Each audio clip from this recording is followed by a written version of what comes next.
This week's episode of The Voice Party is brought to you by Bridge Storage and Art Space. Located in Richmond, California, they provide workshops, studio space, and self-storage for all your creative needs. Bridge Storage and Art Space, a catalyst for community building and the arts in Richmond, California. Ladies and gentlemen, listeners all around the world, welcome once again to an episode of your favorite podcast and mine, The Voice Party. I'm Joaquin Xavier. I'm Gaspar. My name is JD. They know who we are. They just sat through the intro. That's true. They literally just sat through the intro. I'm doing this for people who may be listening. You know, that's true. This is still a podcast. More people listen on Spotify than watch on YouTube. I don't know. For right now. There's nothing wrong with catering to both. Is all I'm saying. We just finished catering. Now we're back to work. What are you talking about? That's Phil. That's Phil. Negative Nancy is Phil. the Omega, the Alpha and the Omega. All right. So for those of you who are anyway, we're glad to have you. We were going to talk about anxiety. Yeah. Right? Now, you've been doing some research. No. That's JD's been doing some research. Well, no, I haven't been doing. I've been experiencing He's living it. I haven't been doing research. You could say he's got 31 years of research. I got 31 years and probably some more to go of research, but it's. I think during the pandemic, it's gotten worse. I've always had anxiety. Have you guys? I'm sure you guys experience anxiety. I didn't realize everyone I was experiencing it. I think everyone experiences anxiety at some point. There's low levels of like normal anxiety, normal. And then there's like overpowering, crippling anxiety. Right? I mean, we were talking about that today. Every time I have to set up, I'm just overwhelmed. Like there's so much to do. Right. There's so much to do. Oh my God. Yeah. And you just have to. I just have to kind of chip away at it. And you start sweating. You see me every time I set up. It's like, oh my God, fuck. Lights, cameras, power, audio, microphones, laptops, boards, switchers. Fuck, the thing's not working. God, it's always something. It's always something. And I know that like everybody suffers from anxiety. So I'm not like, oh, it's just me. No. Everybody suffers from anxiety. But there's people like, I guess it's not, some people don't even know they have it. But I have been getting crippling anxiety attacks since I was like 11 years old. And crippling is where you get like racing heartbeat. Sometimes you'll experience chest pain, similar to what you would call a heart attack. I don't know why the fuck I'm still wearing this shit. Sorry. Where it feels like a heart attack. Your pain in your chest. You start sweating and you can't breathe. I think I just mentioned that too. Yeah, and it's your thoughts are just going to the worst case scenario for everything. You get forgetful. You kind of, and all that comes in. And I had my first panic attack at 11, and it hit me hard for like 6 months after that, like straight hard for 6 months in a row, and I lost weight like dramatically from my first anxiety attack. Like I lost so much weight, and it changed my way of thinking. I remember, and I even went to go to do therapy for when it first happened, because I couldn't explain it. And I at one point I kind of just wanted to, and I was like 11, I wanted to commit suicide from how severe these anxiety attacks were. So yeah, I'm 31 now. I didn't do it. Obviously. Still here. And we're glad you're still here. So I've never had a panic attack. Really? Yeah. So what? I mean, Lucky are you able bastard. to describe? I don't think I have. Well, are you able okay. to describe it? They can come out of, for some people and for a lot of people, or so for me sometimes they come out of nothing. You can just be, you wake up and you feel a little bit tense, you know, a little bit uneasy. And then you can kind of sometimes feel it crawling up your spine. And, you know, you feel it and you're locked up. So what happens with me is this arm locks up. Mm-hmm. So I'm feeling tense and I feel like this is locking up here and I can't breathe. I have chest pain. And, like I said, I've been taken into the hospital because I thought it was a heart attack a couple of times, but it's not. And then your thoughts just go to the worst case scenario and you're looking for an exit where if I'm driving sometimes, I'll have to pull over. I know that sounds dangerous driving. And it can last longer than just a few moments? Yeah. Yeah. It can last quite a while. Okay. The only one I had was I was on drugs. You've heard I've heard the story. Yeah, It's a great story if you guys. I'm just kidding. But that's pretty. I mean, that's not the same. Being high can trigger it. So for me, it depends on my mindset. Whether like, you know, like I've smoked on the podcast before. I've been high on the podcast, but when you have an anxiety attack, when you're high, it's horrible because you can't come back down. You know, from the anxiety attack or a panic attack. And one of the reasons I wanted to do this was to kind of talk about what works for me. Yeah. As far as like, you know, it sucks though when you're driving. I had a severe anxiety attack like a few months ago, right? It was driving, my boss was driving. It was one day where he picked me up. And as he was driving, I had a severe, and the thing about the anxiety, panic attacks, when you have them, afterwards, you just feel drained, like weak. Like you just ran like you just worked out your hoof. And it literally drains your mind and your body. You don't want to do anything. You want to go to sleep. Your day just started. Even though your day just started, I'm done with the day, you know? Yeah. And for a long time, it can be kind of, it can kind of suck because, you know, it's kind of like, oh, just get over it. Just breathe. Like, oh thanks. Why didn't I think of that? And the more I research this, is like, yeah, if people who have it consistent, like, will end up committing suicide because it feels that bad. Like, it sucks to have that. Oh, I'm so tired of it. It's like so hacky. I'm like, oh, I'm so annoyed at this, you know? And some of the things that like for sure trigger it is not being able to sleep. See, this is a fucked up thing when you have a real bad anxiety. Like for me, it comes from not sleeping, and also it prevents me from sleeping. Yeah, it's like a vicious circle. It's a vicious circle. So it's like I'm sleep deprived, and I'm all crazy, but I can't sleep because I'm all crazy. And that's kind of been like the most difficult challenge. And sometimes I can't function like that. I was kind of feeling like that earlier when we were doing one of the first sessions with one of your buddies. Mm-hmm.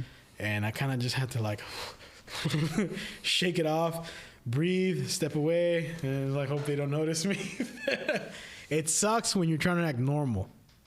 You're trying to act normal and you're having this thing that's like grabbing your heart, you know? And you're feeling it and your breathing's changed and you just and I'm still learning how to, but there's, you know, have you guys ever had anything like that, what I'm describing? I have not, no. Wow. So I've never had like a panic attack. I used to date a girl who did. She suffered from them a lot. Like she had really bad anxiety. Yeah. Like she was scared to get on a plane, and she lived in Vegas, so she'd always like take a Greyhound to come see me because it was just too much for her to be on a plane. Yeah. I've had stuff with anxiety. Like, you know, I talk about you setting this up. It's so fucking overwhelming, putting all this together. And you're just looking at the clock. Like, our first guest gets here at 11. It's 9. I got 2 hours to put everything together. And then if something goes wrong, you got to troubleshoot it. And so that gets stressful. There was one time in college where I've always been like a shy person. You guys probably don't know that because I've known you for so long. But like when I first meet people, it's hard for me to like come out of my shell and get comfortable. That's why I don't talk much to the guests. Right, I've seen it. Yeah, kind of fucking shy. Mm-hmm. But that also results in me not having a lot of confidence in myself sometimes. So, like when I was in college, I remember I had gotten an interview as like a web designer for Netopia. Like my school had set me up with an interview there. And I remember just sitting in my car with my portfolio and my shirt and my tie, and I was just really nervous, and the anxiety was kicking in, and I'm just thinking of all these possibilities, things that'll probably never happen, and I ended up like psyching myself up so bad that I just didn't go. I just didn't go to the fucking interview. I just like left and went to fucking Wendy's and got a fucking burger. That's kind of an anxiety attack there. Yeah. Man. You know, and you know, even to this day, like when I'm like negotiating rates with clients, it's a lot of, well, if I quote them too big a number, they may not hire me, and I need the job. And if I quote too little of a number, then I'm going to screw myself over. And so I never really gained a lot of confidence in myself. I more like ran out of fucks to give, because now I've been doing this so long. It's not that I'm super confident in my abilities. It's more like, I've been doing this long enough to know I ain't great, but I'm not that bad. Come on now. But I've definitely dealt with like anxiety like that, where you just, your brain is going 100 miles an hour, and you're thinking of all these possibilities of things that probably won't happen, but one of them might. And the fact that one of them might, freaking you the fuck out. Yeah. And then that one may happen, can fucking destroy you. Yeah, it's the worst when you're like in a relationship with a chick and she sends you that "we need to talk" text. It's like, fucking don't do that. Yeah. Don't ever say "we need to talk." Just tell me what the fuck it is. That adds so much fucking unnecessary stress, especially if it's like, I had that once with a partner. We need to talk, and I'm like, oh fuck, like what? It's now? never good. No, it was like, well, we need to talk about where we're gonna go for this. You can tell me that? Yeah, like for this? I remember when I was in college, I was dating this chick, and she sent me that text while I was at work, and I was like, well, what is it? Well, we'll talk about it tonight. And I'm like, it's 11. I'm not gonna stress over this shit all fucking day. Tell me now. For real. And now it's like gotten to the point where, like I said, I've just ran out of fucks to give as I get older. So now when a girl is just like, we need to talk, I'm like, either tell me why or I'm breaking up with you. Because I'm not going to spend 8 hours stressing over this. It's not healthy to fucking have that in your mind all day. And you don't know what it is, and it's something with someone, like if it's you know, fucking fuckhead on Instagram, you know, like yeah whatever, you know. But when it's, and I think there's little things that we do to each other like that add unnecessary stress that can lead to anxiety. If you know, I think that's why one of the things I've learned, I used to hide it from my friends and loved ones. You know, have anxiety, don't tell anybody. Why is he acting weird? I don't know. Where if you tell them, you let them know, then they know, and then they know not to, like, you know, make it worse, because people make it worse by the things they say to you. And it adds, like, man, it can lead to depression. It can lead to worse stuff. That's kind of why I wanted to do this, you know? Yeah. Learn how to talk to people that have anxiety. If you don't have it, it's important that you just don't, just breathe. Just relax. Oh, wow. Relax. I've never been in a situation where somebody says relax and then it makes the situation better. Never. Right. The opposite. It's usually definitely. true. Never in the history of calm down has telling someone to calm down made them calm down. It's the worst thing possible, because it's like, I have gotten, like, my siblings to be, they're all different because they're the ones I tell when I'm having this, you know. I could be somewhere else, part of the world than they are, and I'll just call them, oh my God.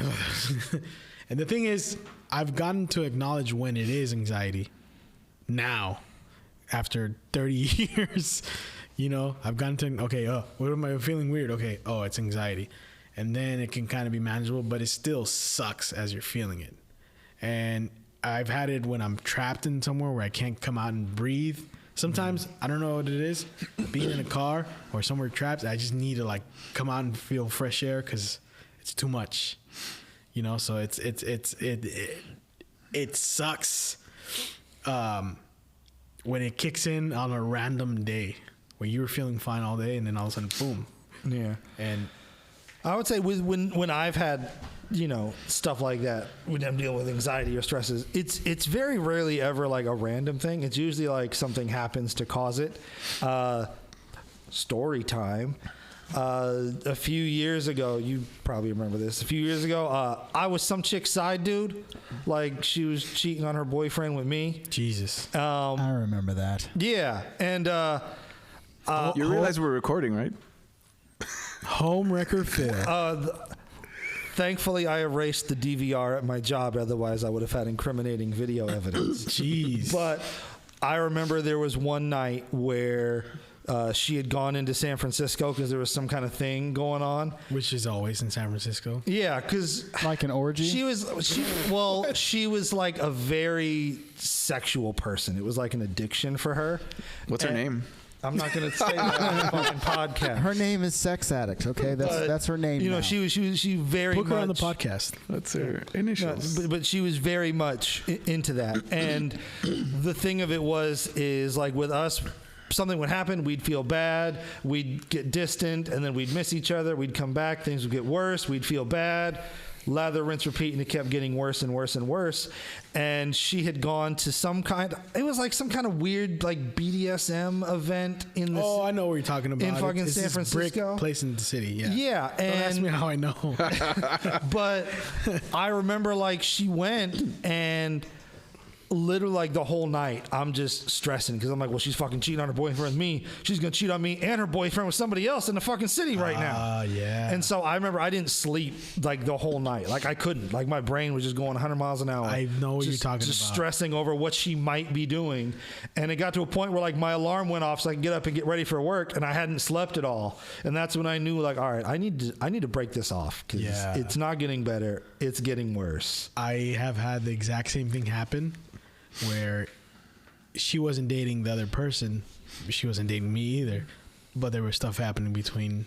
Yeah. And it sucked because I lost sleep over it many nights thinking, who's she out with right now?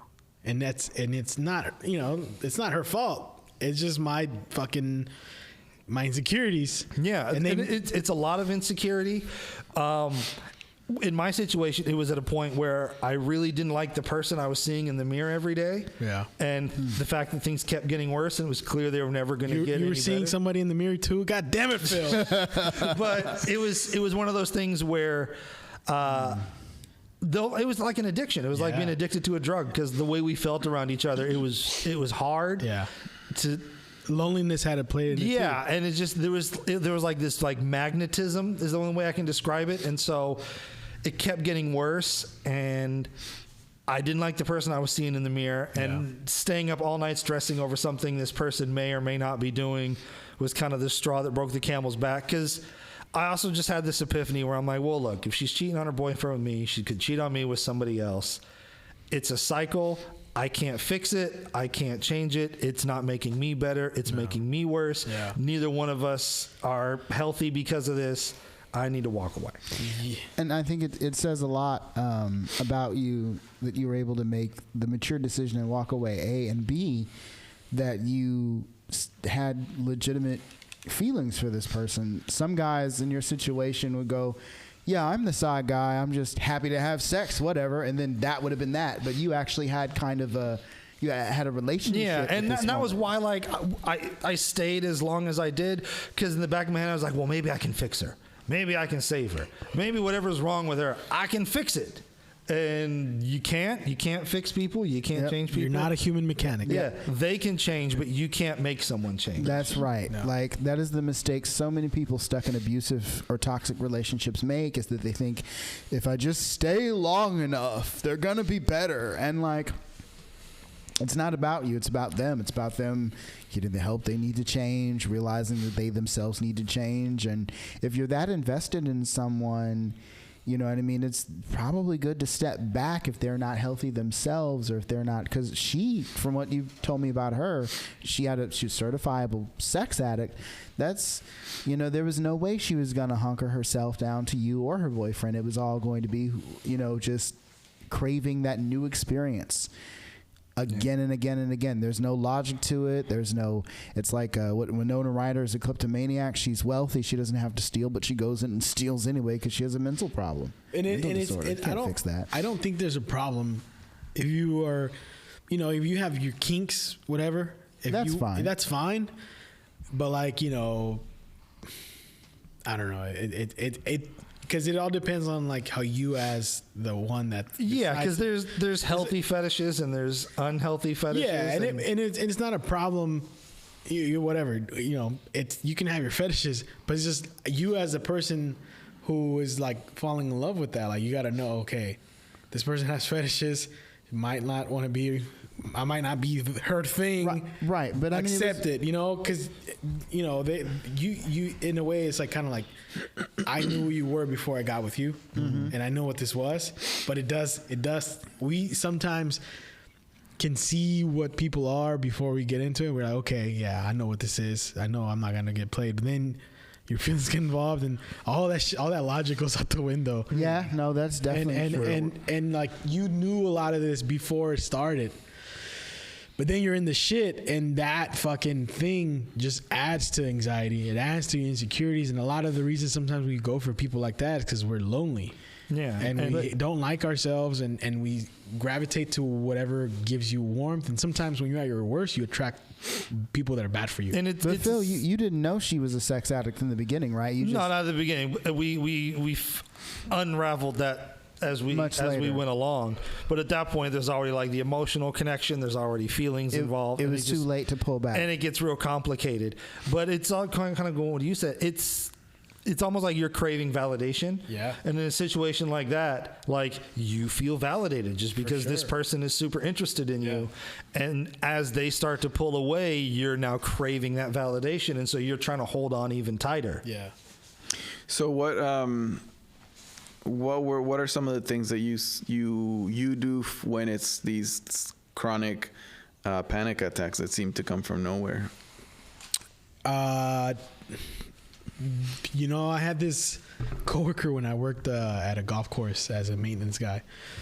This dude, I met him. He worked there. He was a legal immigrant guy, and he used to tell me about literature, and he was really a deep guy. I was like 19, and I told him about it, and he says,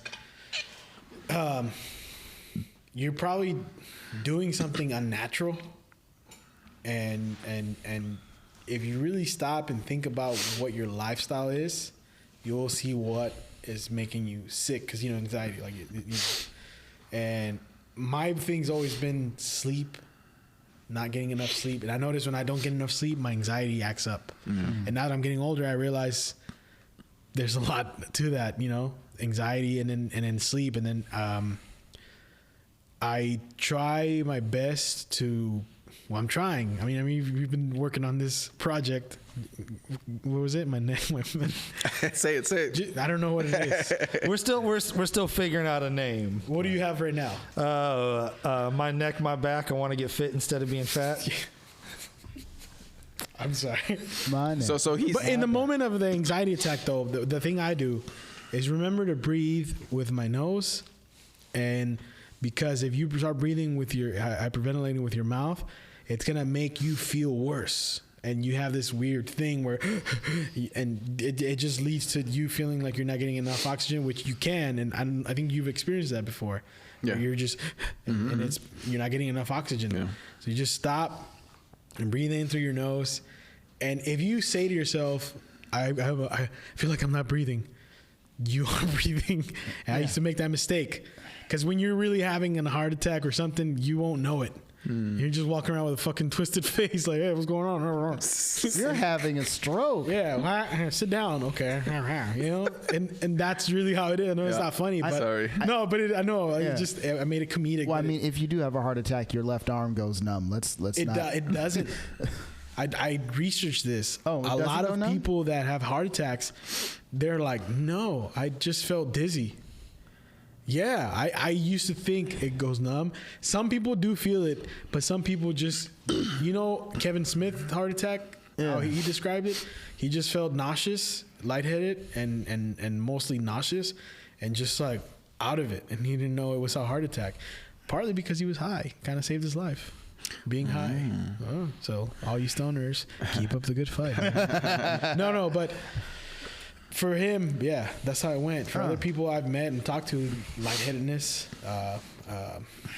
yeah, it was just that. And I have gone 3 times to the hospital because I thought I was having a heart attack, and it was just anxiety. That anxiety is a motherfucker. A lot of people go to the hospital because they think it's anxiety. It does feel like that you're breathing kind of, but you're also causing it because of what you're feeling. And you may just, earlier I was kind of feeling it, and I ate, and like, okay, I haven't ate all day, kind of, so that's probably it. And one of the things I read is the most important is just taking deep breaths, because you're allowing yourself to get more oxygen, and look around you, like something you can see, something you can touch, something you can feel, like focus on your, just kind of like recalibrating your senses. I think of it as, you remember the old phones when you have to recalibrate the screen?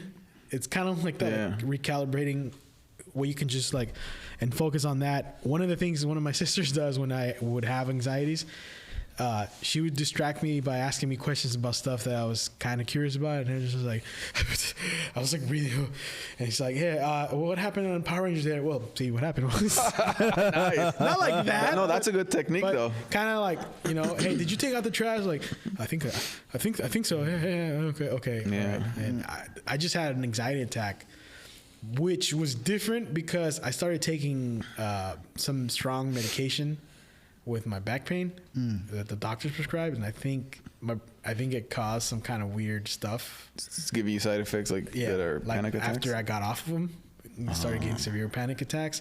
But again, I just try to drink more water, sleep more, because there's things you can do to prevent anxiety. For me, exercise. When I'm exercising, I know I don't do it as much as I should, but exercise has been a good way to like avoid anxiety.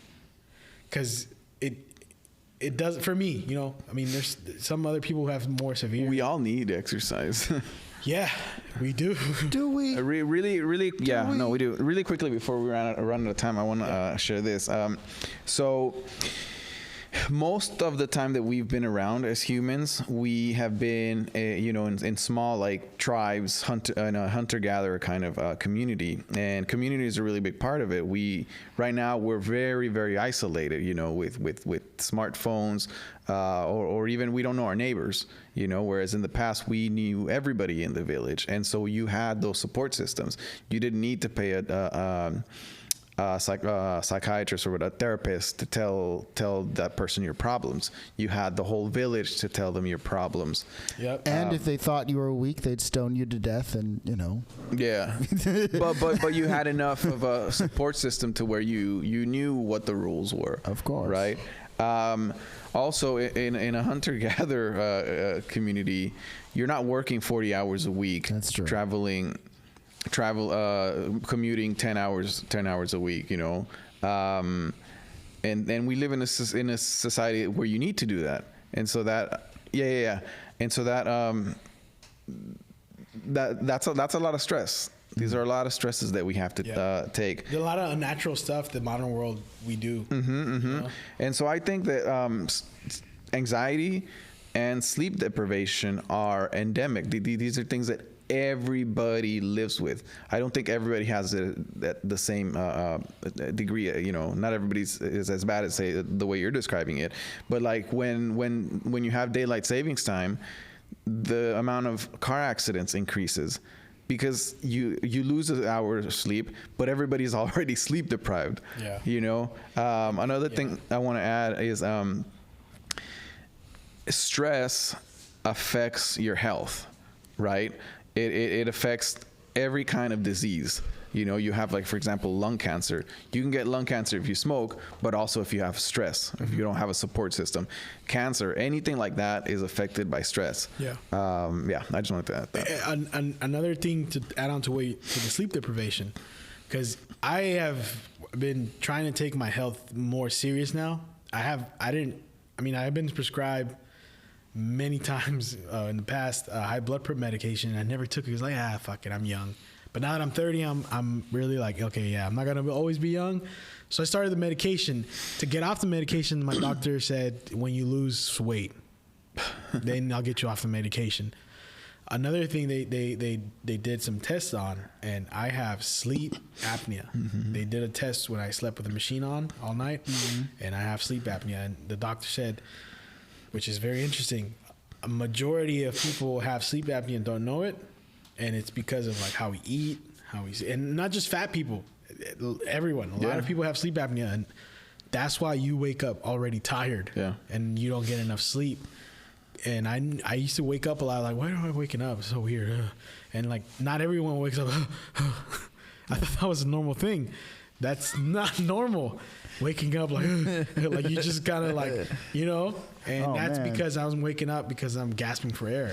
And because of that, I have a high red blood count, which is not normal, and it'll deteriorate yourself over time. So that's like a major thing. Like sleep apnea is way bigger than I realized, and that also adds to my anxiety. Yeah, because I'm all sleep deprived, and then I'll add regular stresses to that.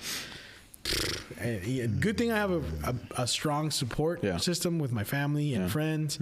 And part of the anxiety before, when I was younger, was I was a shy person. I know that sounds weird, right? I was a shy person. I would be petrified of speaking in front of people. Part of the fight against my anxiety was to do stand-up. That's one of the reasons why I started to do stand-up, because I wanted to tackle this whole anxiety thing. And it definitely helped, because it made me feel comfortable with doing stuff as I'm nervous. And I think that's big if you're suffering with anxiety, to get comfortable doing it because you have to kind of like, oh, this is might be me forever, so let me learn how to work with this so that I'm not like fumbling all the time. I get this, and you let it cripple you. So yeah, I was gonna say, my fiance, she has sleep apnea. You can probably tell because she's always tired when you see her. She's actually supposed to sleep with like a breathing mask that like forces. We have it recorded on one of the episodes. Yeah, it like forces air into her lungs while she's sleeping. Right. They've been out of it. She's been trying to get one for like a year, and they've been like out of stock.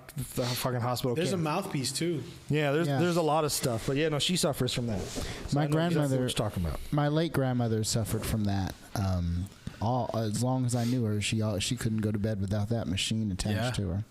It's fucking serious. It's no joke, man. One of the things, because I need a machine too, or maybe a mouthpiece. I have to sleep on my side.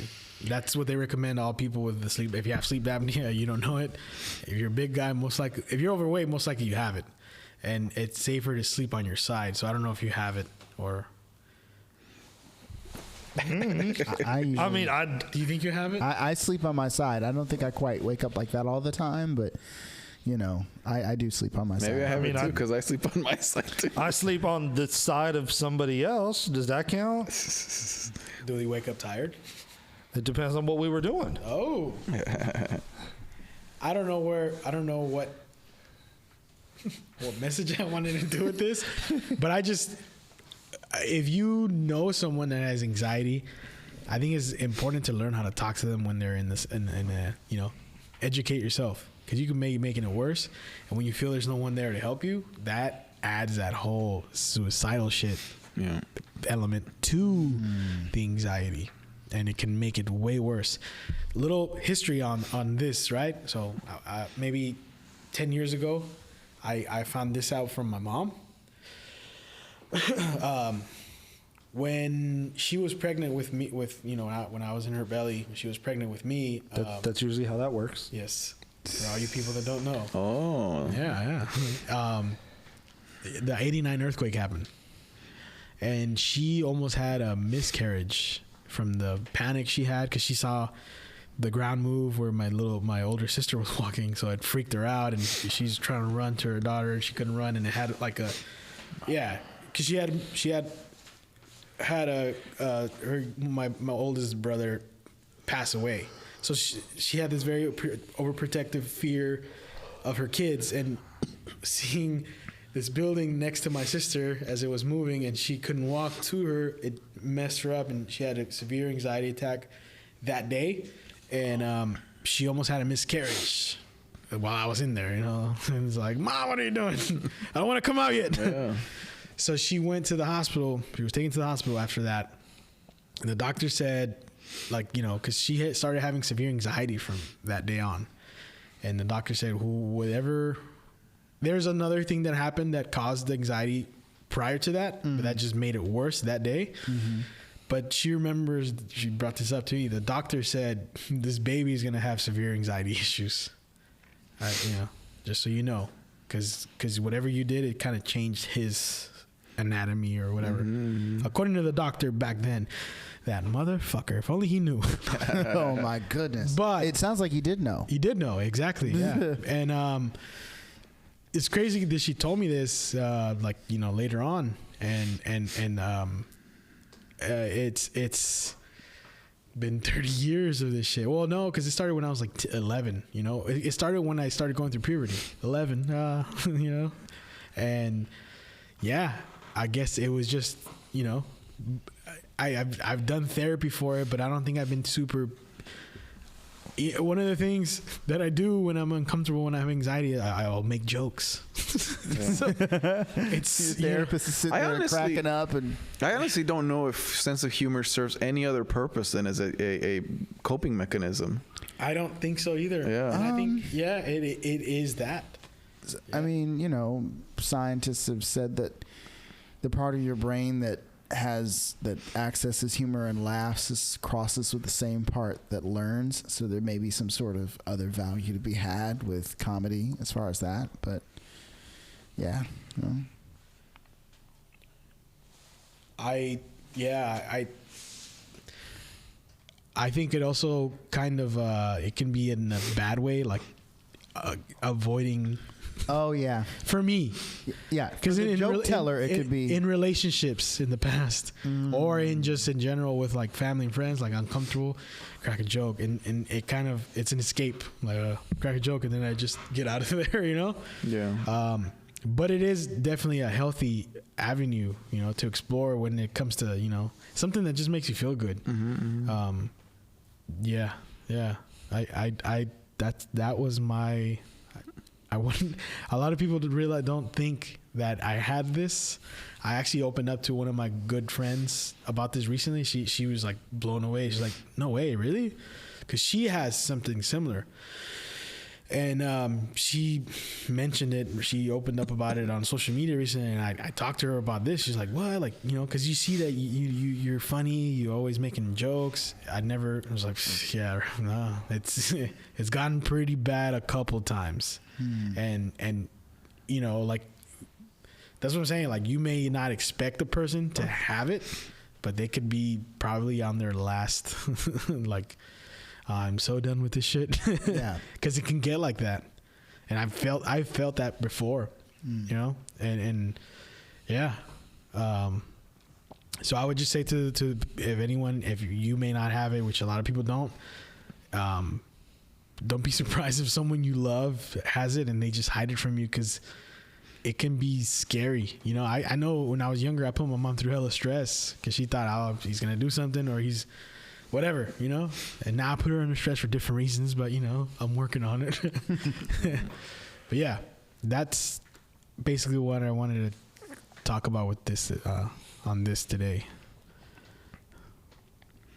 Indeed, managing anxiety. Are you living with it? Living with it. Yeah. You know, I think it's interesting. The hip hop scene, like, you listen to, like, we had a guest on here mention Juice WRLD and how that Juice WRLD could just crank out so much music. Juice WRLD, a handful of other artists have really addressed in the music anxiety, and then also taking medication or popping pills to manage said anxiety. And I think it is the most possibly, and you know, I in previous rap generations, when they talked about drugs, it was just like purely reference to recreation. But with the new edition of, like, these younger rappers that are coming out, at least within the last like 5 to 10 years, a lot of them are talking about what a lot of people are smoking the drugs for, which is, hey, I'm anxious, got levels of PTSD, and I'm trying to self-medicate and treat. Like, this is what this marijuana is for. This is what this pill I just popped is supposed to do, is to make me feel less anxious. R&B hit came out a couple of years back by LMA called Boot Up. It was all over the radio, and one of her first lines is, you know, you calm my anxiety, doom, doom, doom. I mean, even R&B singers are singing about anxiety. Yeah. You know, and I often wonder if this is because, I mean, I think a part of it for African American artists is, you know, it can be argued that with all of the violence and chaos that goes on in urban areas, that, you know, this is just a lot of it is a lot of the behaviors and the drug habits could be indeed caused by PTSD that they inherit from growing up in these environments. But the other flip of the coin, I think, on a more grander scale across the board for people who are suffering from anxiety of our generation and a little younger who aren't from the hood, you know, 9/11. Yeah. Right? Like our generation, millennials, we were the first generation since World War II to see an attack on American soil. Yep. And when it happened in World War II, from what I understand, you didn't have automatic news coverage flowing in live, right? There were reports after the fact. Newspaper pictures. But it's different when every television across America is showing the destruction of the Twin Towers. And kids are of all ages. Like I was in high school when this hit, but I'm thinking about people who are in middle school, elementary school, watching this. Yeah. And probably feeling the most unsafe that they've ever felt. Like this is nerve-wracking. People lost family, friends, or knew someone who was related to someone or knew someone who was on one of those planes. And the constant chatter about the threat of more coming, and we don't know when it's coming, and the fear that inherently comes from the discussion of, well, what are we going to do on national level?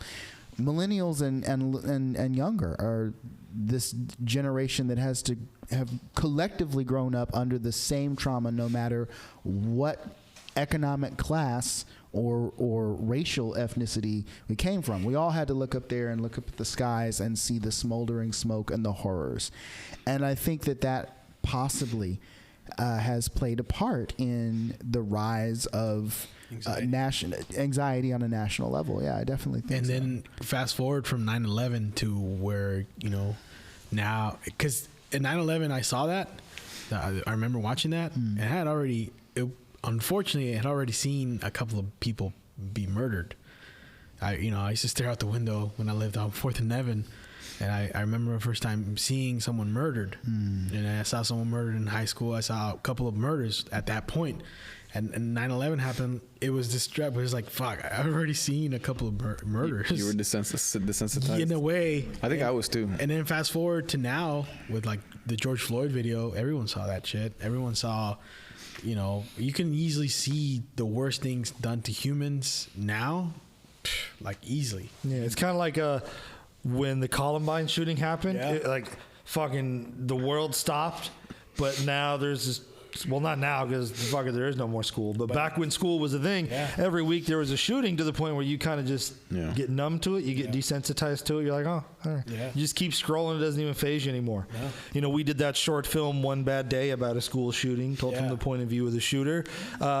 Every time a school shooting happens, our buddy Chad retweets it, and it's always relevant. Jesus. Yes. Yeah.